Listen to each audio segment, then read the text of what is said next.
Bueno, ya está grabando. Bienvenidos al podcast número 1 de esta primera temporada. Hoy tenemos a un invitado muy especial, ingeniero en electrónica, ingeniero en física, tiene una maestría en física de semiconductores, uno de los más grandes exponentes del rubro, domina 4 idiomas, habla español, inglés, francés, alemán. Frontera. Sí, pero excelente esposo, excelente padre, excelente amigo y sobre todo un excelente maestro. Señores, con ustedes el señor Nelson Peña. Bueno, manito, en principio, date las gracias por tomar en cuenta para hacer esto. De verdad que no estudié digamos, para ser entrevistado, así que voy a ser lo más natural que pueda, como siempre he sido. Eh, Genial esta nueva iniciativa, esta nueva etapa tuya de hacer estos podcasts, porque es un espacio para que, digamos, la gente se sienta cómoda hablando de pronto de sus experiencias, que quizá sean de ayuda para otras personas, pues, ¿me entiendes? Entonces, de alguna manera, espero que sea más lo positivo que se pueda tener para la comunidad de la experiencia, de la posición, digamos, de la rufa que uno ha llevado para llegar a donde está. Así que agradecido por invitarme a esta nueva etapa. No, gracias a ti por tomarte el tiempo de venir y estar acá conmigo hablando acerca de esto, hablando de la experiencia. ¿Cuántos años tienes de experiencia en este rubro, Nelson? Mira, yo fui por una escuela técnica. En Venezuela, tú sabes que en Venezuela tú tienes educación básica, y luego tienes media y luego tienes diversificada, ¿no? Y yo salí en tercer año de una escuela básica en Mérida, yo nací en Mérida, y después me fui por una escuela técnica y ahí entré a estudiar electrónica. Así que ya desde los 14 años yo tuve mi primer contacto con la electrónica. Y cuando salí a hacer pasantías, ya, bueno, hice unas pasantías primero en el Vigía y luego hice otras pasantías en Mérida en Movilnet. Imagínate, tú tenías 17 años. Así que ahí empezó toda mi aventura a los 17 años. Entré con un servicio técnico autorizado Movilnet que cubría garantías de Nokia. Y bueno, ahí enseguida me enamoré de la mesa de servicio técnico porque había un técnico ahí ya. Sergio se llamaba él. Ya debe estar viejito porque yo era un chamito y él tenía ya como 30 y pico de años. Y bueno, a los 17 años entré en este servicio técnico y Sergio me iba enseñando, bueno, ¿tú quieres aprender? Sí, me ponía a hacer algunas cositas hasta que llegó el punto donde prácticamente me delegaba un montón de funciones y ahí empezó todos los 17. Ya tengo 41, así que estamos hablando de 24 años. No es poco, no es poco. Hablando de eso, ¿cuál es tu primer recuerdo así que te viene a la mente de la primera reparación que hayas realizado?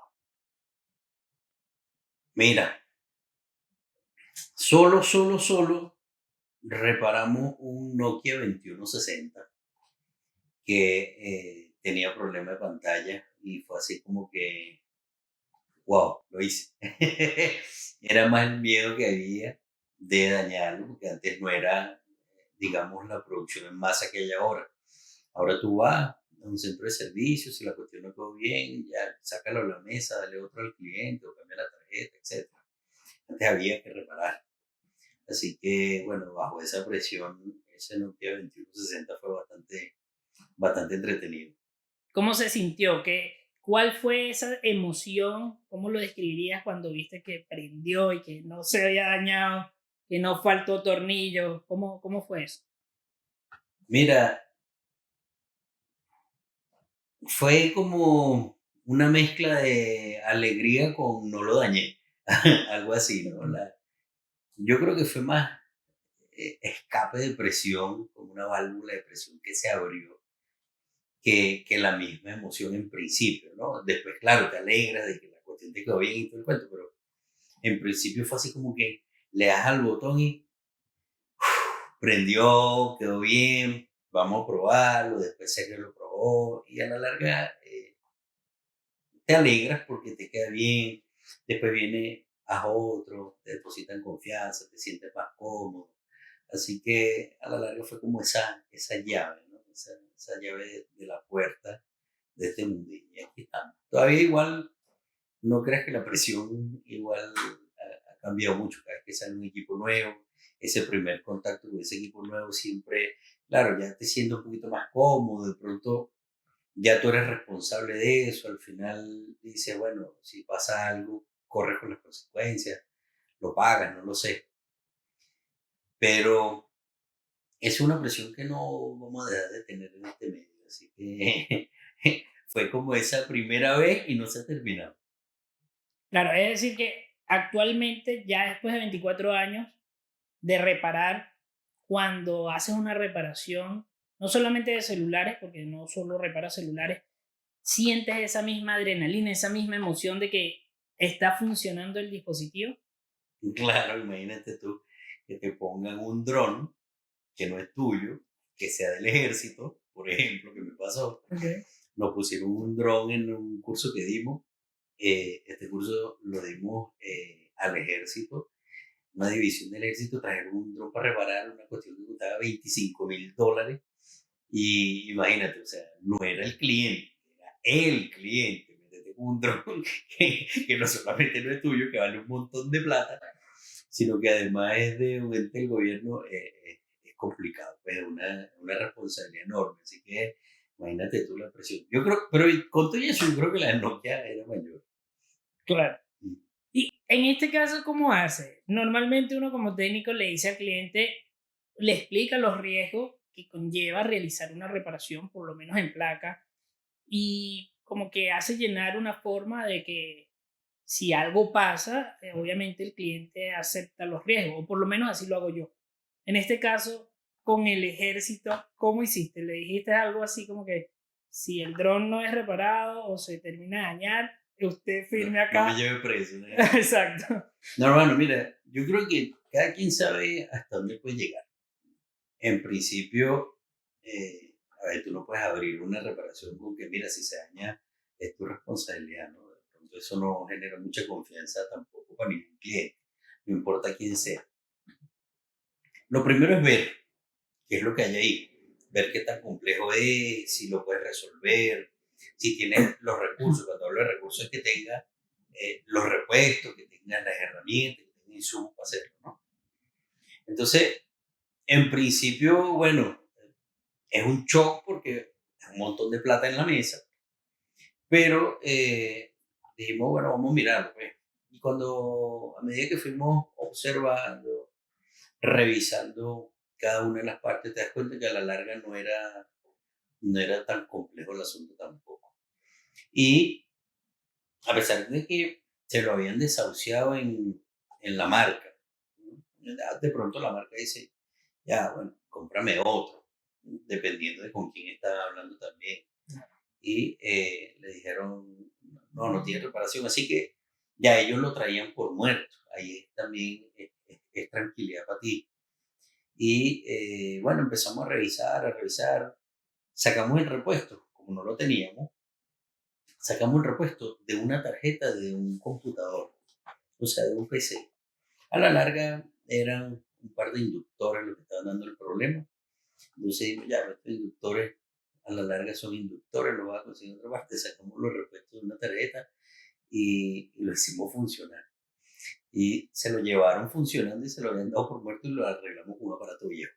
Así que ahí a la larga manejamos la presión de manera chistosa también porque, mira, este repuesto es poco probable que la marca te lo venda, así que vamos a ensayar con este.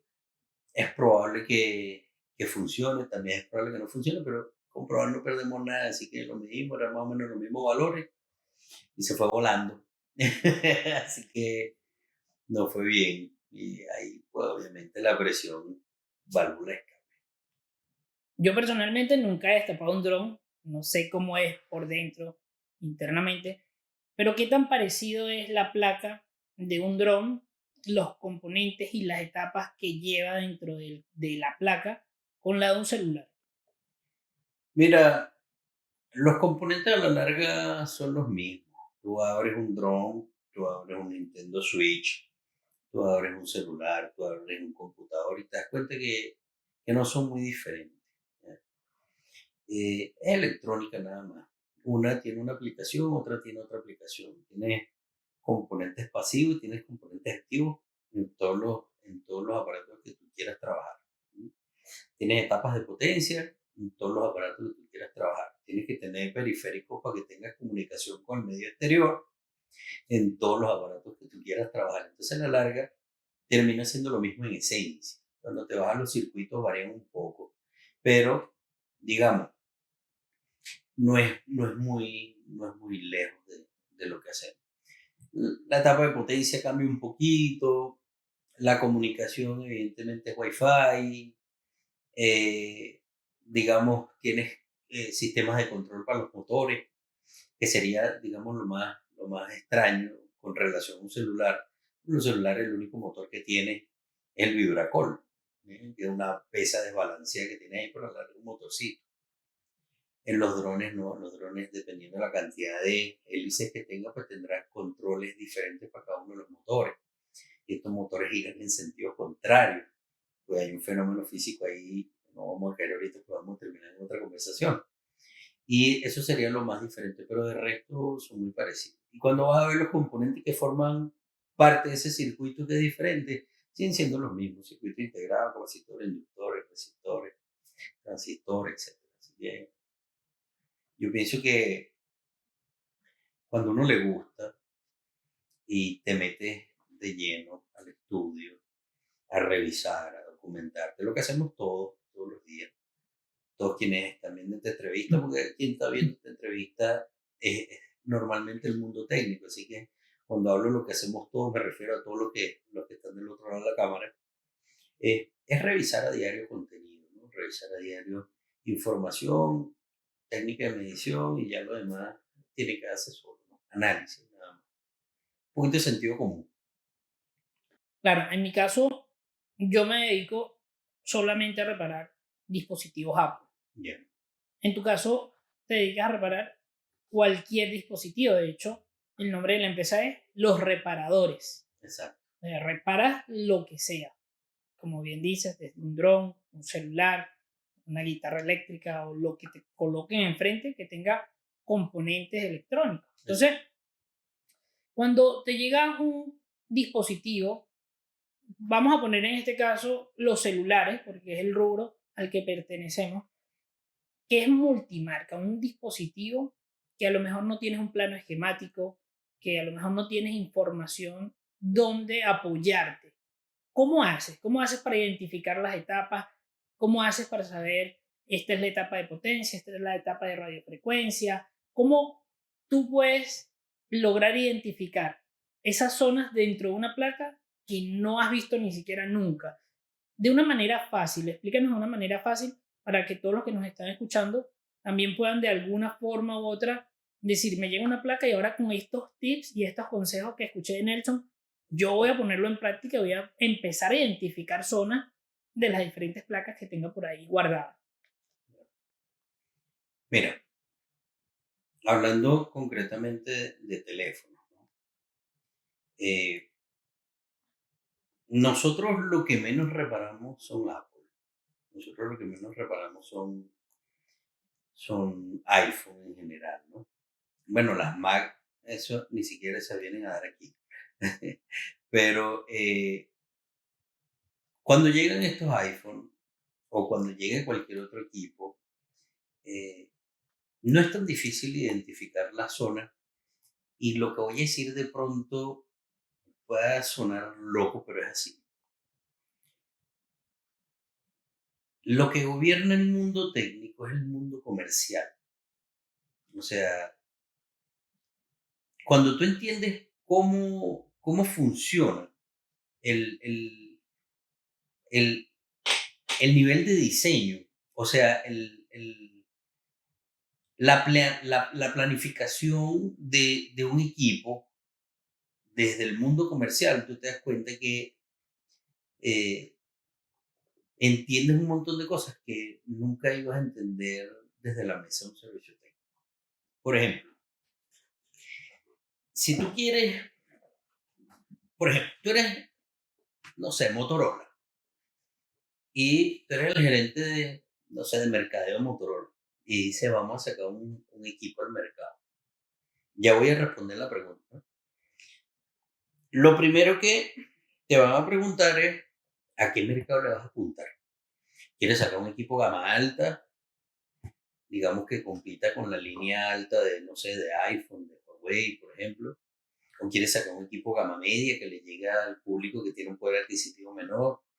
¿O quiere que le lleve eh, eh, tu producto a, digamos, la gente de menor poder adquisitivo con menos recursos, ¿no? Más escasos, que les cuesta comprarse un teléfono que no es la minoría, es la mayoría, lamentablemente, ¿no? Cuando tú decides eso, decides qué procesador lleva el equipo. El procesador viene digamos, en una triada. El procesador no sale solo de la empresa. Tú abres un Motorola y ¿qué procesador encuentras? Motorola. Tú no encuentras Motorola como procesador.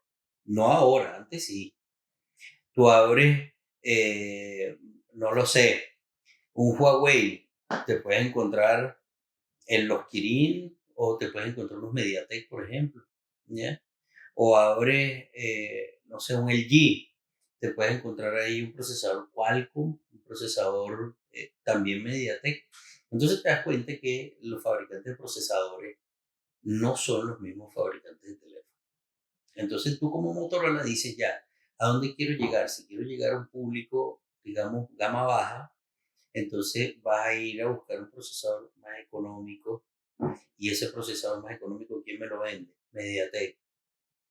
Pero MediaTek, cuando me vende el procesador, tienen que venderme también la piecita que se ocupa de energizar ese procesador. Ellos no se venden solos, no es que toma, quita el procesador, ve dónde compras la fuente de poder. El procesador viene amarrado con la fuente de poder. Es decir, cuando tú vas a MediaTek, yo soy Motorola, tú eres MediaTek y te digo, mira, MediaTek, véndeme este procesador porque voy a sacar un equipo gama baja.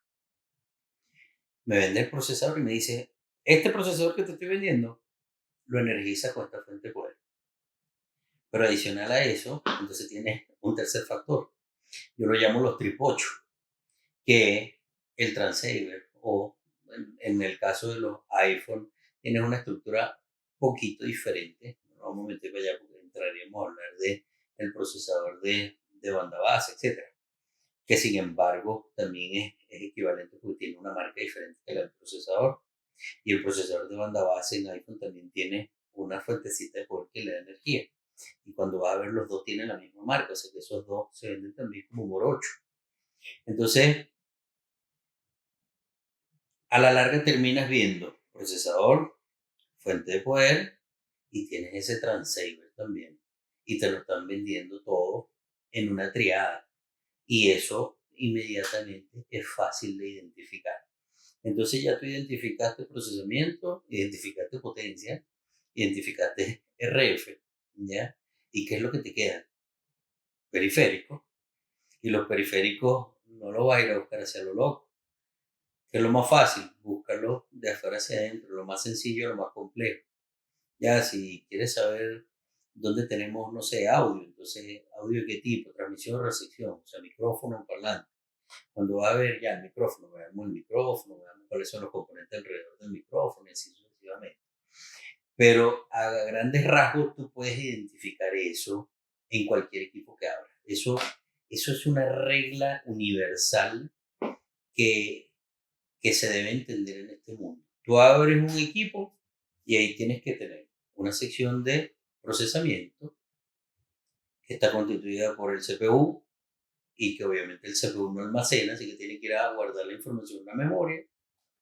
Alguien que se ocupe de energizar todo ese montón de componentes, que sería la fuente de poder, y alguien que se ocupe de codificar y decodificar todo ese montón de información que va entre el operador y tu teléfono, que sería el transceiver. Entonces ahí identificas los rasgos más importantes de un equipo.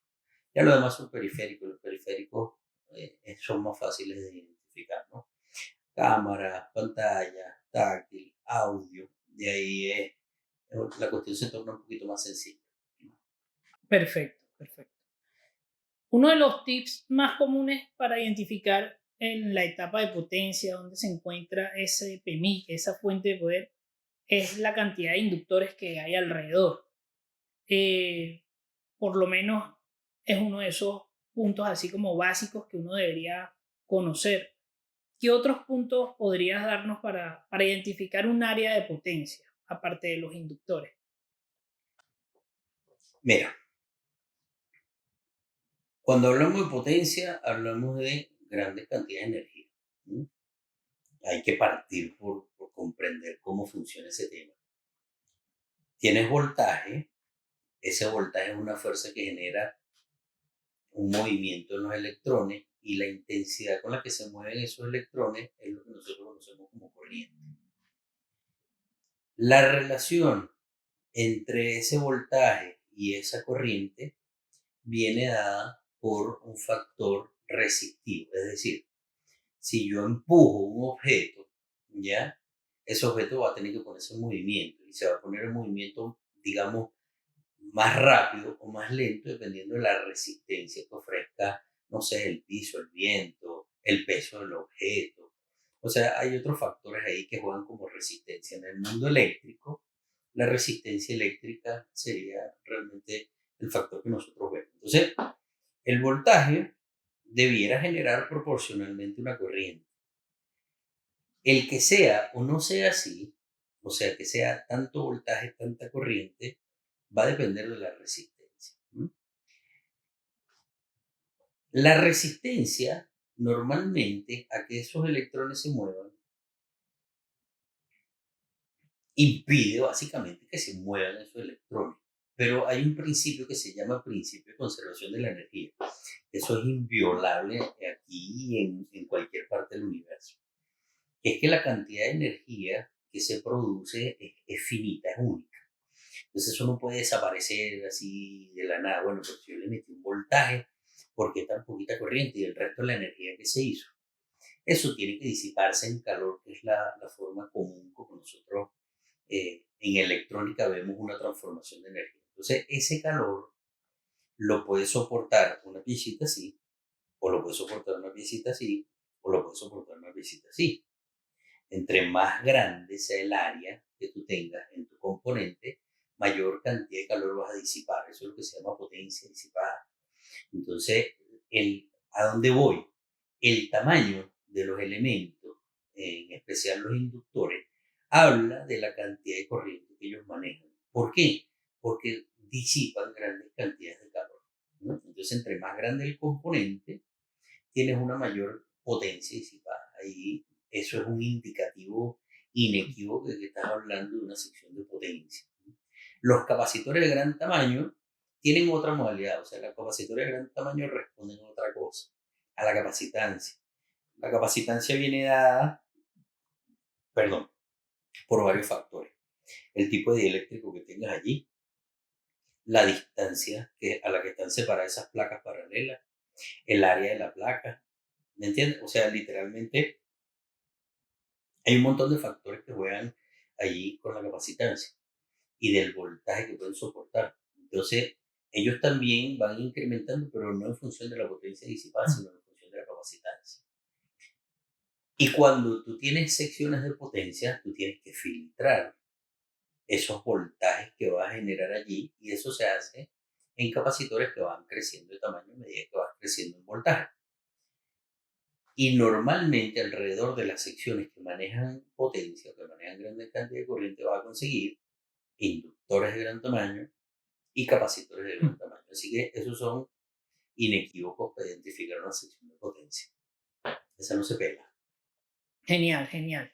Anotado. Sí. Ahora, también mencionaste es un componente súper importante en la etapa de radiofrecuencia que prácticamente está encargado de la frecuencia intermedia, el transceiver. Bien. Háblanos acerca de ese componente. ¿Cómo puedes identificar esa etapa de frecuencia intermedia? ¿Cómo puedes identificar el transceiver? ¿Qué puedes encontrar alrededor? Obviamente estamos hablando de placas que no conocemos. Una placa de un celular que no tengo ni idea, primera vez que la veo. Quiero encontrar ese sector de radiofrecuencia. O cómo, aparte del transceiver, cómo identificar la etapa de radiofrecuencia. Mira, la etapa de radiofrecuencia tiene varias formas, digamos que son bien fiables para poderlas identificar a priori, ¿no? Digamos a primera vista. En principio tienes inductores que son inductores que están acondicionados para funcionar en alta frecuencia. Normalmente entendemos un inductor como un elemento que conseguimos en baja frecuencia, porque cuando ellos, digamos, las corrientes o las señales se mueven muy rápido, ellos amplían su resistencia, o sea, aumentan su resistencia, ¿no? Que es lo que se llama reactancia inductiva. Y entonces creemos que ellos lo conseguimos solamente en señales con frecuencias muy bajas. Pero hay inductores que son acondicionados para funcionar en etapas de frecuencia muy alta, ¿no? Y estos inductores normalmente son de color azul. Dice, pero ¿por qué tienen que ser de color azul? Y si los pintan de verde, entonces ya no los conozco. No, lo que pasa es que, a ver, ellos son fabricados comúnmente en teléfonos por una empresa que se llama Murata. Y esta empresa tiene la hegemonía en producción de estos inductores desde que existen los teléfonos. Y el proceso de fabricación no solamente depende de las características del inductor, que son el número de vueltas, el tamaño del cable, la longitud del cable, un montón de cosas, sino que además lleva un aislante, y ese aislante es un aislante epóxico, es como una resina. Y esa resina también juega su papel en el aislamiento de las señales que se manejan dentro del inductor. Acuérdate que el inductor es un cablecito enrollado alrededor de un núcleo que puede variar en material. Dependiendo del material que esté allá adentro, pues tendrá uno u otro efecto, ¿no? Entonces, cuando hace circular una corriente a través de ese cablecito, toda corriente en circulación tiene que generar un campo eléctrico. Eso es una ley. Y todo campo eléctrico genera a su vez un campo magnético. Eso es ley de inducción de Faraday. Y ese campo magnético, cuando lo genera en un inductor que está al lado de otro, es sensible. Entonces, para poderlo aislar, digamos, para que evite esa interferencia, por eso se llaman, eh, eh, eh, ahorita me acordaré, tienes que aislarlo de alguna manera y ese pegamento epóxico pues, juega un papel importante. Por eso ellos son azulitos, los vas a ver. Eso en cuanto a la etapa completa de radiofrecuencia, que son inductores que no ves en ninguna otra etapa. Cuando hablas del transceiver, normalmente el transceiver tiene que ser la misma marca del procesador. Si tú tienes un procesador Broadcom, por ejemplo, tu transceiver tiene que ser Broadcom. Pero también tu fuente de poder tiene que ser Broadcom. Si tú tienes un procesador Qualcomm, tu transceiver tiene que ser Qualcomm. Tú no le puedes poner un transceiver MediaTek a un procesador Qualcomm. Eso no funciona. ¿Por qué? Porque, bueno, las líneas de comunicación no se van a entender, los protocolos no se van a entender, las patitas no van a coincidir, o sea, literalmente hay un montón de cosas ahí. Eso se vende como un conjunto. Se llama conjunto de transmisión, de hecho. Entonces, de inmediato te vas a dar cuenta, los inductores azulitos, más el transceiver que tiene que ser la misma marca del procesador, y qué otras cosas tienen una etapa de radiofrecuencia, tiene un montón de filtros, tiene amplificadores, etc. Pero esos amplificadores responden a otras marcas que también son bien conocidas y que uno las ve acá, ratito, Avago, Interchip, bueno, hay otro montón ahí de fabricantes que son solo para radiofrecuencia y no lo consiguen otra vez. Perfecto, ya hemos aclarado cómo entonces encontrar de manera visual y de manera fácil con estos tips la etapa de radiofrecuencia, cómo encontrar un transceiver y cómo encontrar la zona de potencia en un dispositivo multimarca que nunca hemos visto. Ahora, a nivel del procesador, uno siempre busca como el componente más grande y uno como que identifica aquí este es el procesador. Pero me gustaría que nos puedas hablar un poco más acerca de la arquitectura de los procesadores, acerca de cómo están compuestos, de ARM. Háblanos un poquito acerca de eso. Venga, ¿tú estás seguro que tú quieres terminar esta entrevista hoy? Algo sencillo, algo que todos podamos comprender y que sea de fácil entendimiento prácticamente. Mira, negro, los procesadores todos se fabrican sobre una misma base. ¿No? La base principal de la fabricación de los procesadores es el kernel. Kernel es una palabra en alemán. ¿No? En alemán, escucho una palabra alemana, una palabra en alemán. Das ist eine deutsche Wort. Kernel es núcleo y sobre ese núcleo se genera la construcción de un procesador, llámese Kirin, llámese Taiwan Semiconductor, llámese Qualcomm, quien sea. Y ese kernel, digamos, son como un set de instrucciones que facilitan la fabricación de un procesador, minimizan el tamaño del procesador y aseguran que la cantidad de procesadores que tú vas a meter en un espacio sea la que tú quieres meter. Cada vez que la cantidad de procesadores, que la cantidad de transistores que tú quieres meter en un espacio sea la que corresponde. Entonces, todos dependen de esta empresa que se llama ARM. ARM es una empresa que vende, ¿ya? Es privativa, vende, que es como una receta. ¿Ya? Para no meternos mal, te venden una receta de cocina. Mira, Juan, ¿tú quieres encontrar un procesador? Bueno, agarra esta receta, ¿ya? Esto te vale tanto. Y además esa receta, ya después que tengas tu kernel listo, entonces ya después tú dices para dónde, de cuántas líneas quieres tu interfaz de entrada y salida, la potencia que le quieras dar, ya lo demás tú lo puedes acondicionar lo que tú quieras. Pero realmente la fabricación de los procesadores todo se hace sobre la misma base, la base de ARM. iPhone lo hace, Motorola lo hace, Nokia lo hace, Huawei, Xiaomi, LG, Ericsson, lo que tú quieras. De ahí no sale. Eso en principio, ¿ya?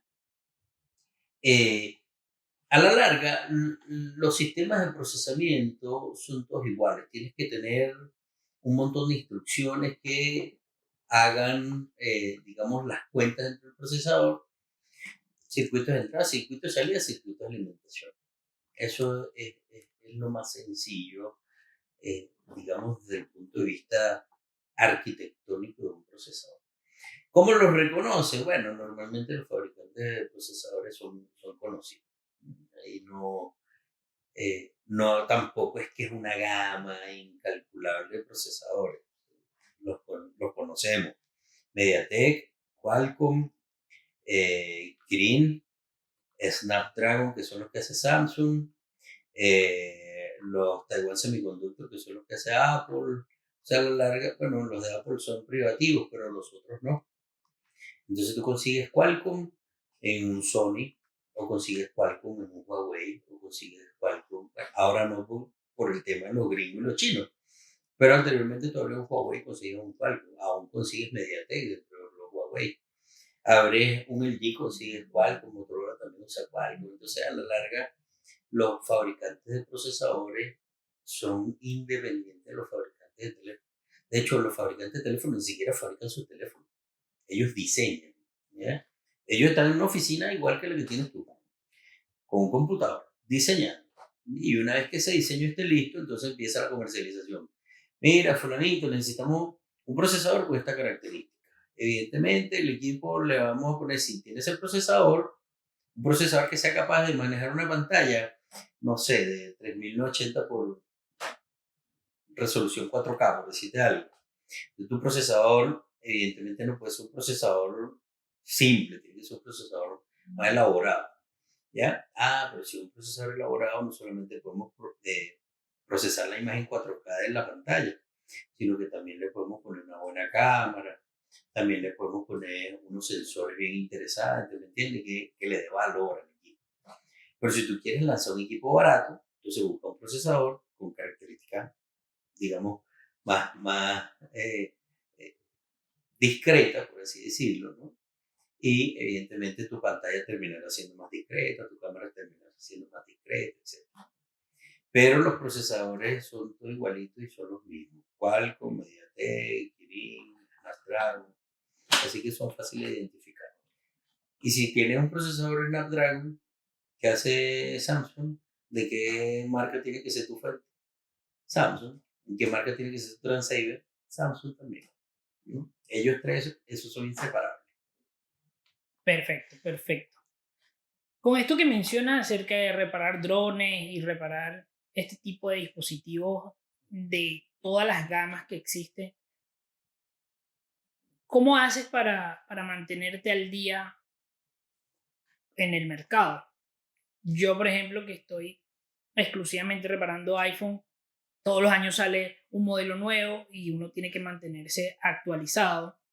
No hablar de otras marcas como Samsung, Claro. que sale un montón saca un montón de dispositivos al año y no hay tanta información. Ahora, a esto le sumas reparar otros aparatos electrónicos.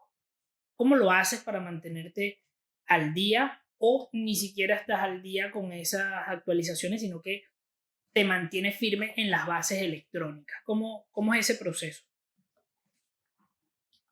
Mira, Juan, es un poquito de todo, ¿no? En principio, eh, yo me acostumbré a leer, o sea, literalmente ya no en libros, porque ya literalmente no, el mundo digital desplazó el libro en físico, pero aún así, con todas las herramientas que hoy en día tenemos, el teléfono, el tablet, el computador, me mantengo leyendo, ¿no? Trato que en la medida de lo posible lo que leo sea de interés a lo que hago, o bueno, siempre uno lee, ¿no?, contenido de entretención cuando te quieres despejar, pero trato de leer acerca de las nuevas tecnologías, porque lo que ya sabemos cómo funciona, cuando lo identifica, ya digamos son algunas cosas las que tienes que ir a resolver. Por ejemplo, no sé, un dron. Llega un dron, tiene que tener una misma etapa de potencia. Y si te pones a ver, las etapas de potencia son sencillas. En este mundo nos hacemos a veces eh, la idea de que existen convertidores BOOST, convertidores BOST. Cuando vas a ver, esos son fuentes conmutadas, esos son fuentes switchadas. Y eso existe desde que el agua de la playa existe. O sea, es una exageración, pero existe hace un montón de tiempo. Y eso se enseña, ¿ya? Entonces, cuando tú sabes cuáles son las fuentes switchadas y luego las vas a conseguir dentro de un teléfono, las vas a conseguir dentro de una consola de videojuegos, las vas a conseguir dentro de un dron y las puedes identificar, ¿entiendes? Cuando vas a ver cómo se comunica el video, por ejemplo, en una consola, bueno, es HDMI. Sí, pero nada que ver con un teléfono. Un teléfono no tiene HDMI, sí tienes razón, no tiene HDMI. Pero HDMI es una forma de transmisión de video y audio que se llama diferencial. Y los protocolos MIPI también son protocolos de señales diferenciales. Entonces todos están metidos dentro de una familia que también se enseña, también se aprende. A la larga no son muy diferentes. Tampoco es que hay que meterse una puñalada. Después que los aprendes bien la primera vez, luego no es tan difícil identificarlo. Y sí, a veces hay que descargar su manual, no siempre, el manual siempre ayuda. No digo con esto que uno repare cualquier cosa sin manual.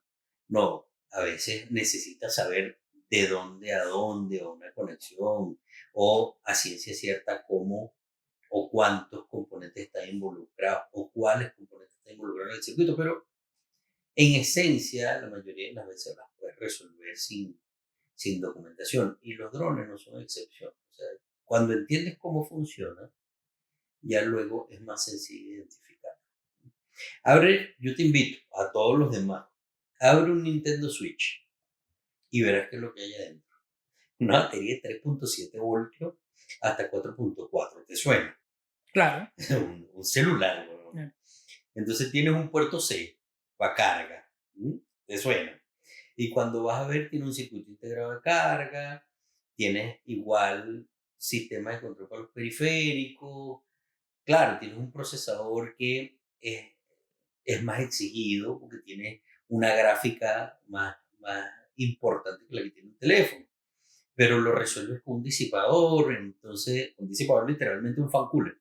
Entonces, cuando vas a ver, no es muy diferente lo que está allá adentro. Yo pienso que la gente lo que tiene es que perder ese miedo, meterse de cabeza, vamos a ver qué es lo que hay allá adentro, y yo estoy seguro que van a empezar a identificar zonas y van a empezar a ver cosas conocidas que van a decir, mira, si esto es igualito a lo que yo vengo haciendo. O sea, no es tan diferente, ¿no? O sea, tampoco es que uno tiene una biblioteca en la cabeza. Si las cosas elementales que en esencia son parte del funcionamiento del circuito, eso se llama topología circuital. Una topología circuital es la forma como luce un circuito. Por ejemplo, si yo le digo a cualquier ahorita un convertidor book, ahí se mete en su cabeza y ve el inductor y ve el transistor que lo fichea y ve el diodito. O sea, en tu cabeza, cuando yo digo convertidor book, en tu cabeza se dibujó el circuito. Eso tú lo vas a conseguir en Android, lo vas a conseguir en Nintendo, lo vas a conseguir en consola, televisor, etc. ¿Entiendes? Entonces, no es tanto, digamos, no es tanta la diferencia. Yo pienso que es más un tema de aprender de base, aprender de raíz qué es lo que necesitas y eso luego lo puedes extender. Es muy sencillo que ya cuando el equipo no lo sé, no da imagen, mide esta impedancia aquí uno por uno, o cuando el equipo no da audio, mide este voltaje aquí. Eso es rico porque eso ayuda a resolver. Pero cuando quieres trasladar ese conocimiento, a otro equipo no te va a servir. Pero si entiendes cómo funciona la etapa de audio, si entiendes cómo funciona la etapa de video de un teléfono, vas a entender cómo funciona la de un Nintendo, vas a entender cómo funciona la de una consola de videojuego de otro tipo, no sé, un PS, etcétera, o cómo funciona de pronto eh, o una etapa en cualquier otro equipo, ¿me entiendes? Un televisor, por ejemplo. Así que yo pienso que más allá de leer mucho o de aprender muchas cosas o de tener que estudiar muchas cosas, yo pienso que se trata de aprender bien lo que hay que aprender. Perfecto. Las bases, tener bases sólidas. Esa es la receta. Y eso es lo que te va a dar a ti la tranquilidad de afrontar cualquier falla en cualquier dispositivo, porque todos están hechos bajo esa premisa de la electrónica y todos tienen que cumplir ciertas normas. La fuente conmutada va a funcionar igual en un iPhone, en un Samsung, en un drone, en cualquiera, porque está hecho basado en esa premisa. Así mismo. Ahora, me gustaría saber cuál es tu filosofía a la hora de enseñar. ¿Cuál es tu filosofía como instructor en tus cursos? Si yo quisiera inscribirme en uno de tus cursos y aprender de todo este conocimiento que tú dominas, y yo quisiera saber cuál es esa filosofía, ¿cómo lo describirías? Pero bueno, te hace unas preguntas tan interesantes. A ver, no entiendo muy bien qué es lo que quieres saber, qué es lo que yo enseño o cuál es mi filosofía o qué es lo que yo espero. No. Es tu filosofía. Por ejemplo, yo tengo una filosofía, tú la conoces, yo tengo en mi mente tatuado que solamente existen dos fallas, tú la conoces, ¿ya? Claro. Entonces, yo enseño basándome en eso y de ahí parte todo, ¿no? Cuando me refiero a tu filosofía es ¿En qué piensas? ¿Cuál es ese núcleo, esa raíz de la cual parte todo lo que tú enseñas? Yo enseño por etapas, en principio. Yo no gradúo muchachos o personas, porque no siempre son muchachos, yo no gradúo personas en la institución para que salgan como expertos conociendo todos los protocolos de comunicación y el nombre de todas las líneas no sé, del iPhone 12 Pro Max. Eso no se enseña en la institución. En la institución, las primeras 80 horas de clase, porque el curso inicial dura 80 horas, son para volverte productivo. O sea, si algo he aprendido yo en 24 años es que primero hay que resolver las necesidades animales, o sea, lo básico. Yo no puedo pretender que un estudiante que está iniciando en este mundo salga experto en una semana, en 15 días, en un mes, ni siquiera en 6 meses. Porque en principio, la mayoría de las personas que entran en este rubro, bueno, tienen una pasión, es cierto, pero también hay una necesidad de resolver los problemas principales, los primarios, necesidades primarias. Entonces mi filosofía primero es, ven para acá que te voy a volver productivo. No se puede aprender lo complejo si no se cubren las necesidades primarias. Entonces mi filosofía es, ven, en primera instancia tienes que volverte productivo. Cuando te vuelvas productivo, en ese mismo proceso, cambiando pantallas, cambiando conectores de carga, cambiando baterías, resolviendo fallas sencillas, las cámaras, empiezas cambiando partes, detalles que tienes que tener presentes a la hora de intervenir los equipos para que no tengas dificultades, para que no pasen malos ratos, para que no pagues en lugar de cobrar. En ese mismo proceso, te vas a ir dando cuenta que te vas a ir tropezando con fallas cada vez más complejas, cada vez más elaboradas. Dice, bueno, ¿y esta cómo la enfrento? ¿Cómo hago yo para resolver esta falla?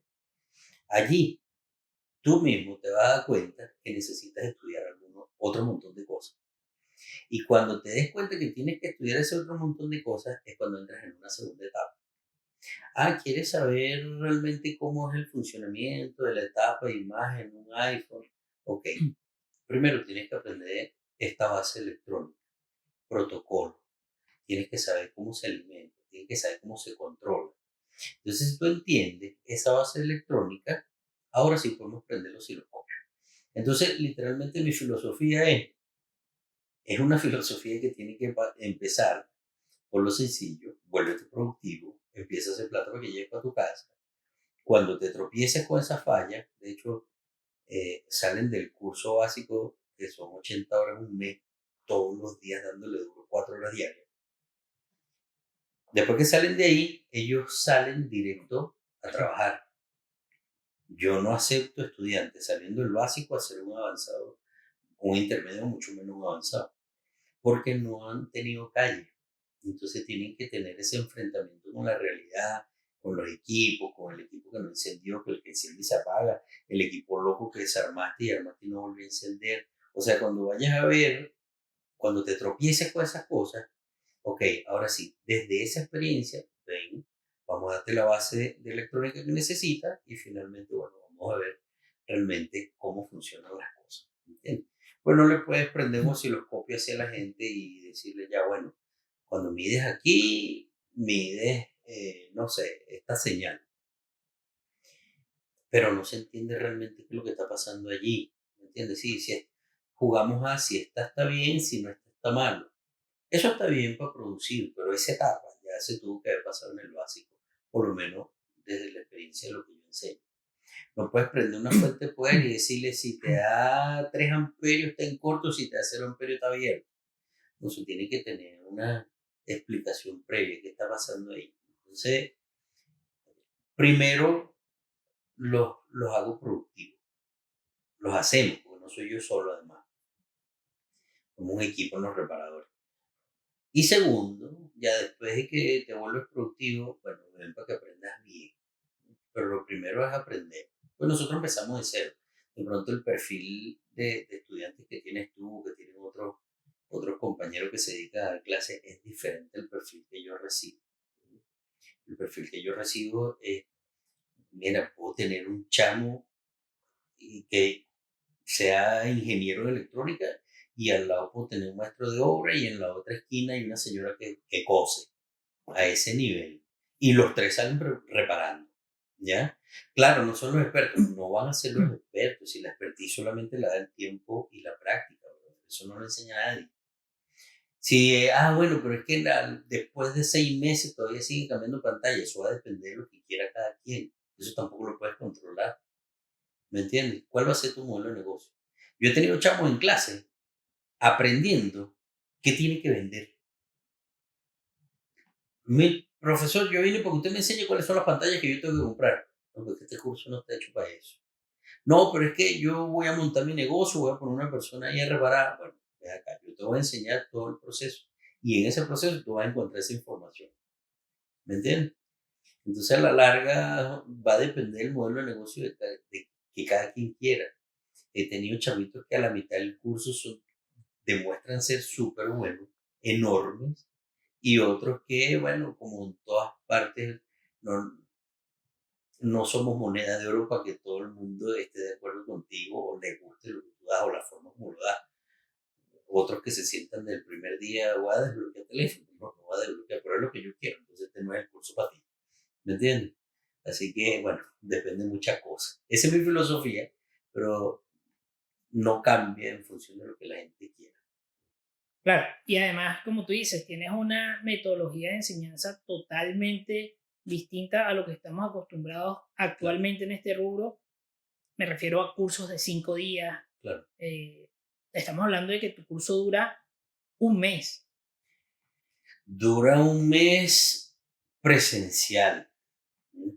O sea, son 80 horas presenciales, pero al recostar esas 80 horas hay otras 120 horas de contenido teórico en la plataforma, así que estamos hablando de 200 horas en total. Pues esas 200 horas son 80 horas presenciales porque hagas práctica, algunas cosas habrá que explicar, pero además de eso hay 120 horas de contenido complementario. Yo te digo a ti, mira Juan Pablo, ven para acá. Vas a aprender a resolver, no sé, el problema de carga de este equipo. ¿Mm? Perdón. Y el problema de carga de este equipo pasa por cambiar este flexible. Eso tú lo vas a aprender en la práctica. Cuando tú tengas una medición en la fuente de poder y te dé este numerito, bueno, ya tú sabes que probablemente este flexible de carga esté mal. Profe, ¿y cómo sabemos nosotros eso? Bueno, porque el flexible trae el conector y se conecta aquí, ¿ya? Pero si tú quieres aprender realmente cómo el funcionamiento desde que la carga entra, llega a un circuito integrado de carga que se encarga de llevar la información, fuente de poder, notifica a CPU junto con notificarle cuál es la información que tiene la batería y que luego CPU entiende todo ese proceso, hace un cálculo en función de la cantidad de energía, la temperatura, el estado de la batería, del tipo de cargador, de las señales que trae ese cargador, cuando le señala algo de voltaje y la cantidad de corriente que puede suministrar y cómo todo ese pedo funciona allá adentro. Entonces tienes que ir a la plataforma. Revísalo.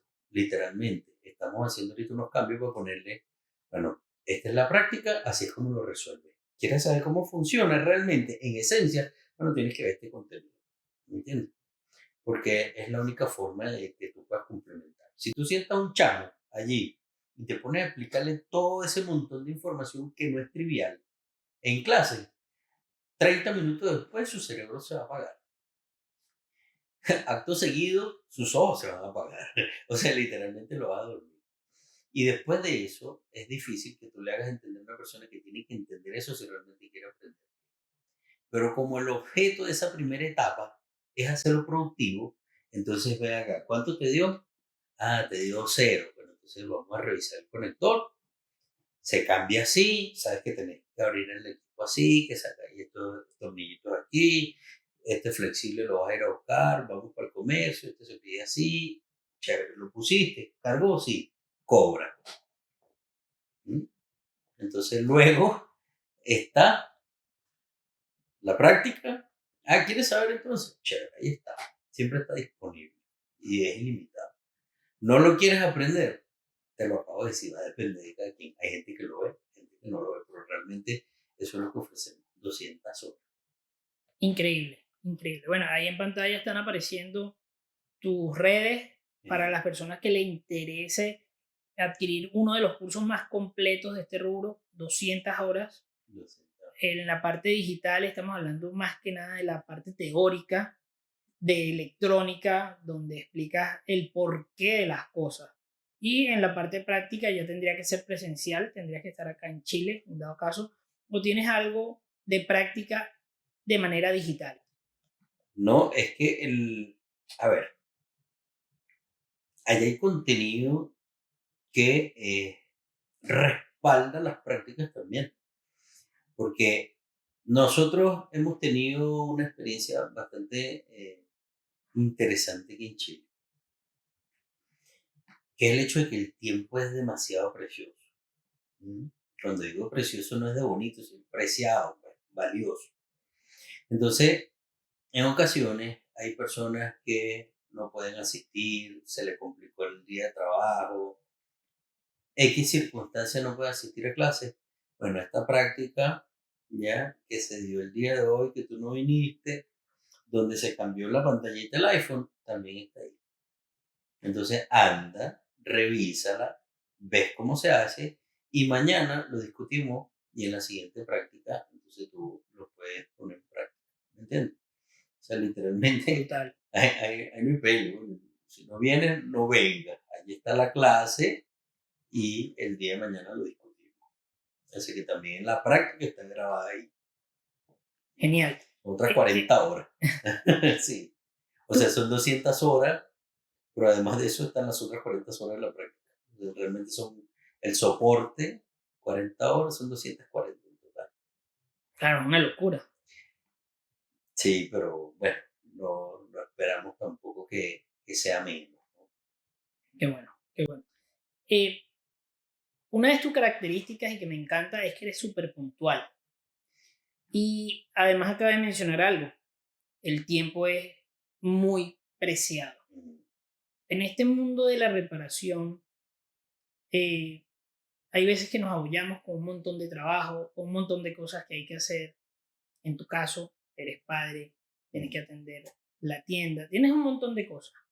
¿Qué tips nos podrías dar para utilizar el tiempo de manera más efectiva? ¿Cuáles son esos secretos que tú pones en práctica a la hora de administrar tu tiempo? Mira, yo utilizo una herramienta que para mí es elemental. Se llama Trello. Es gratuita, tiene un plan pago también que te da otras opciones. eh, pero yo programo todo. Yo el fin de semana programo toda la semana que viene. Es decir, yo veo cuáles son, digamos, mis áreas de trabajo. Bueno, tengo que desarrollar contenido para los estudiantes, tengo que dar clases, cuestiones personales. O sea, yo me hago el horario semana a semana y trato de ser tan rígido con el horario como puedo. Y hay un espacio en el que tengo que dar servicio técnico, porque evidentemente la tienda también tiene que catalizar, ¿no? Hay otras personas que nos ayudan, pero ahí siempre tengo yo que también estar activo, ¿no? Y creo que yo tengo un factor, no sé si a veces no se entiende bien o se malentiende, pero para mí ha sido clave en la organización, que es el tiempo es el que tiene que ser. Los bebés tienen un tiempo de gestación hasta que puedan tener condiciones para venir al mundo, para nacer. Los árboles tienen que crecer y madurar para empezar a dar fruto. Son tiempos que no puedes acelerar. Eso mismo pasa a diario con el funcionamiento de una empresa. O sea, hay cosas que literalmente, por más que intentes apurarte, requieren su tiempo. Y hay algunas reparaciones, bueno, yo diría que en su mayoría hay reparaciones o la mayoría de las reparaciones tienen su tiempo mínimo. Yo no ofrezco las reparaciones en corto tiempo. De hecho, las revisiones las hacemos en 24 horas. Tú dices, ya, Nelson, pero mire, tú vas a una tienda ya y te ofrecen revisión o reparación en 1 hora. Bueno, ese es su modelo de negocio. Eso le servirá para cambiar una pantalla. Esas reparaciones en 1 hora las podrás hacer con una batería, un flexible carga. Pero ¿cómo haces tú cuando se te presenta un cacho, un equipo que no enciende y que los consumos son irregulares o las características del teléfono son eh, complejas que tú estás claro que no vas a sacar en 1 hora? Entonces, no puedes acelerar ese proceso. Entonces, los tiempos, yo soy muy rígido con los tiempos, incluyendo el mío. O sea, quienes me conocen saben que yo soy un reloj suizo para llevar mi vida. Yo digo a las 9 a las 9. Y si esta vaina termina a la 1 es a la 1. ¿Por qué? Bueno, porque a la 1 tengo otra actividad que tiene que empezar a la 1, así como esta empezó a las 9.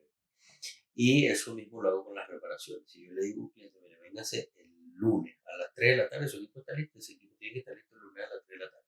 Y si ese equipo no está listo para entregar por devolución a las 3 de la tarde, porque el cliente está esperando su equipo, ¿no? Si no se pudo reparar porque todos somos mortales y hay cosas que no se pueden reparar, se llama al cliente con anticipación, se le explica la situación, pero igual se va a entregar el lunes a la 1. Y un consejo que me ha ayudado a no tener problemas ni cachos o gallos, como decimos nosotros en el servicio técnico, es: si usted no le puede conseguir solución a ese equipo en 24 horas, entréguelo.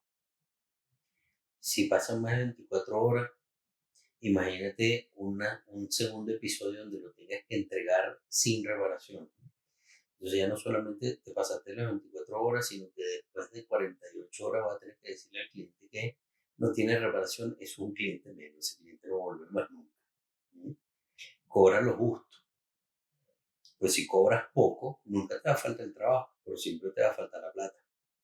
Si cobras mucho, evidentemente entra en la usurería y eso es de patas cortas, eso no llega muy lejos.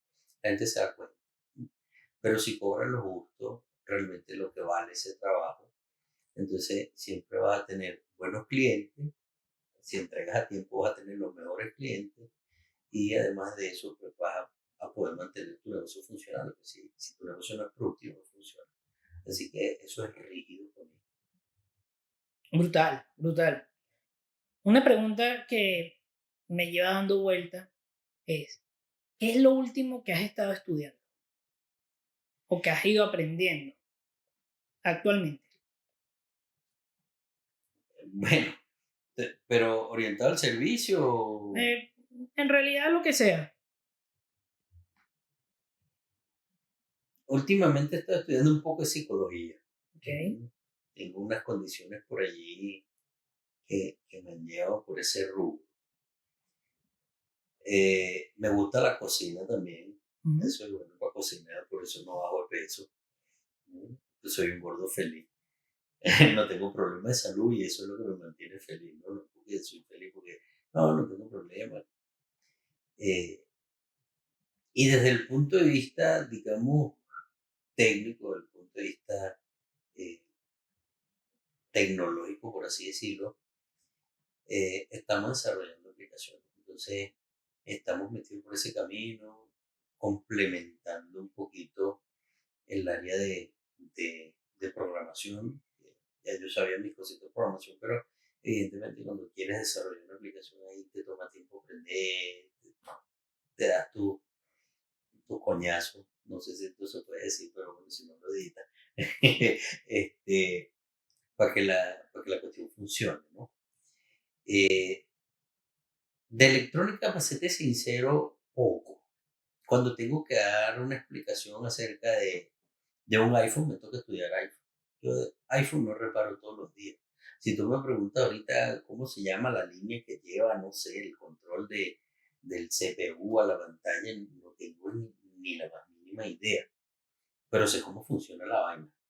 Entonces, si yo sé que la pantalla lleva un protocolo de comunicación diferencial que solo maneja un procesador que tiene que tener velocidades entre 400 y 500 megas, que son las señales que se muestran en la pantalla, eso no lo puede hacer cualquier elemento. Así que sé cuál es el elemento que tengo que ir a buscar y evidentemente eso tiene que filtrarse, se tiene que filtrar, tiene que tener unos inductores de choque, así que a la larga voy a ir a buscar los elementos, voy a buscar el procesador, el conector y tarde o temprano me voy a aprender el nombre de la línea, si lo hago todos los días, ¿no? Porque si me preguntas que algo ahorita de iPhone no tengo ni la más mínima idea, así que estudio cuando me toca estudiar e enseñar. Ya, bueno, sé cómo funciona, ven para acá, bueno, esta línea es así, esta línea es así, y esto funciona así. Pero de resto, a menos que no lo vaya a enseñar, lo que leo lo leo por gusto, lo estudio por gusto. Tienen que sentir, darme motivación, tengo que sentirme motivado. ¿Normalmente lees en español o en inglés? Mira, leo de todo un poquito. El inglés me toca a diario con la niña, le dimos esa herramienta porque ella desde el inicio ya se puede desenvolver en un mundo súper competitivo. Así que con la niña a diario en inglés se lee en la casa.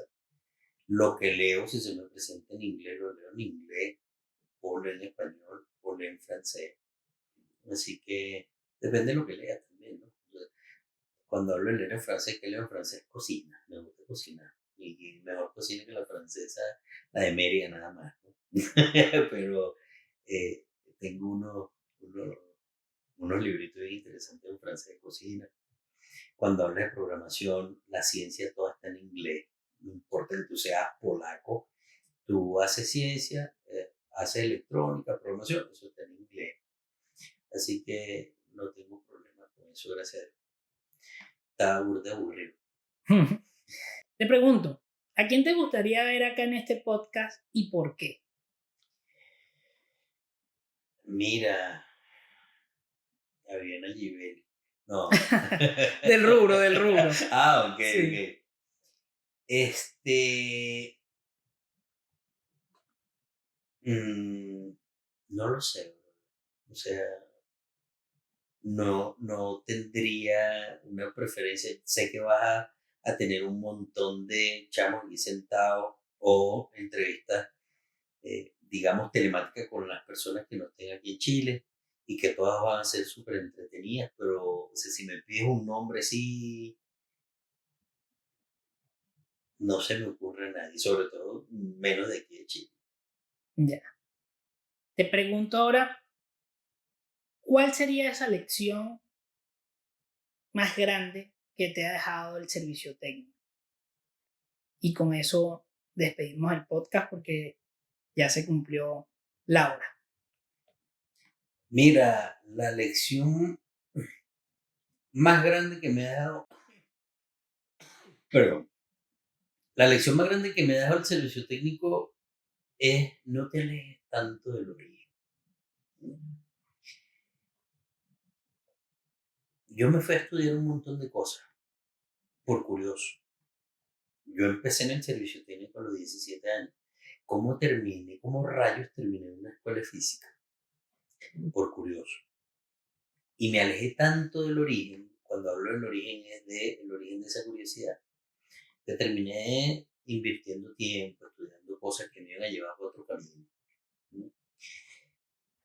Considero que me pasé de la raya, porque el servicio técnico ha sido, yo te lo dije en la primera entrevista, una relación de amor y odio para mí. Eh, Amor porque me ha dado muchas cosas, o sea, literalmente me siento bien con el servicio técnico, me gusta, me da tranquilidad, me deja tiempo con mi familia, me deja tiempo para vivir, ¿ya? Y esto que yo te estoy diciendo ahorita es elemental, sobre todo si quieres incursionar en otros campos. ¿Ya? Si te vas al campo de la ciencia, ninguna de las tres las vas a tener, la vida del científico es súper, súper esclavizante, igual que la vida de un médico o otro profesional. El servicio técnico tiene esa ventaja, esa característica, te deja dinero para que mantengas a tu familia. No te vas a hacer millonario haciendo servicios, si metes a otro rubro, no sé, accesorios, te pones a vender repuestos al mayor, qué sé yo, ahí vas a hacer plata en más. Pero si andas buscando lo que yo busco, que es tranquilidad, que es tiempo para vivir feliz, tiempo para pasear con mi chamita en el parque. Al mismo tiempo que pueda pagar mis cuentas, el servicio técnico es suficiente. Entonces, si quieres incursionar en otros campos, la lección más grande que yo te digo que te puedo dejar es no te alejes tanto del origen. Anda, curiosea en lo que quieres aprender, pero regrésate para la mesa, porque si no, y digamos, eso se vuelve una bola de nieve, vas a querer aprender, ya, bueno, aprendamos electrónica, y ahora quiero aprender electrodinámica, y ahora quiero meterme en el mundo cuántico para ver cómo funciona la electrodinámica cuántica, y eso es un mundo que te llama a otra parte, te alejaste demasiado del origen, y cuando vas a ver, invertiste un montón de tiempo, para caminar un camino que te vaya a otro lado. Sí, todo lo que se aprende es bueno, pero de pronto ese tiempo invertido aquí te hubiese dado más tranquilidad, tiempo con tu familia y más plata. Así que no te lees tanto el origen. Ve, aprende y regrésate para la mesa. Brutal, brutal. Bueno, muchísimas gracias por el tiempo, Nelson. A todos los que estuvieron escuchando o viendo el podcast, muchísimas gracias también. Durante todo el video estuvieron apareciendo tus redes sociales, así que si quieren contactar con este maestro y aprender de él, pónganse en contacto, Facebook, Instagram y todo está allí. Y sin más nada que decir, gracias por estar acá. Papi, gracias a ti, sabes que siempre es un placer. Bueno, el café aquí es una exquisitez. Tu compañía es la de un pana, de un amigo, más que un colega. Te respeto y te aprecio como amigo y hermano de madre diferente. Así que venir para acá para mí siempre es un placer, papi. Gracias a ti. Vale, queda abierta la invitación a una segunda entrevista o una tercera en este caso. Y esta es tu casa, ya tú sabes que puedes venir cuando quieras. Agradecido, papi. Vale, hasta luego.